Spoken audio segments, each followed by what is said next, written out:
குடல், மூளை, கண் எல்லாம் ஒன்றுக்கொன்று கனெக்ட் ஆயிருக்கு. குடலும் மூளையும் நர்வ்ஸ், ஹார்மோன்ஸ் மூலமா இணைக்கப்பட்டிருக்கு.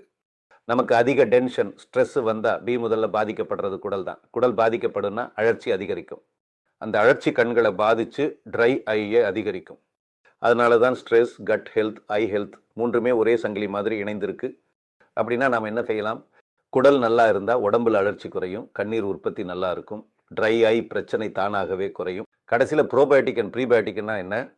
ப்ரோபயோட்டிக்னா நல்ல பாக்டீரியாக்களை நேரடியாக உடம்புக்குள்ளே சேர்க்கிறது.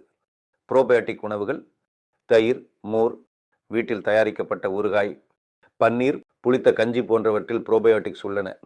ப்ரீபயோட்டிக்ஸ் என்பவை குடலில் உள்ள நல்ல பாக்டீரியாக்களான ப்ரோபயோட்டிக்ஸ் வளர்ச்சிக்கும் செயல்பாட்டிற்கும் உதவும் ஒரு வகை நார்ச்சத்து அல்லது கார்போஹைட்ரேட்டுகள் ஆகும்.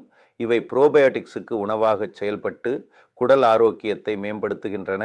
ப்ரீபயோட்டிக் உள்ள உணவுகள் வாழைப்பழம், ஆப்பிள், வெங்காயம், பூண்டு, கேரட், பீட்ரூட், முட்டைக்கோஸ், பழுப்பு அரிசி, பயறு வகைகள், நிலக்கடலை, இவற்றில் ப்ரீபயோட்டிக்ஸ் அதிகம் உள்ளன.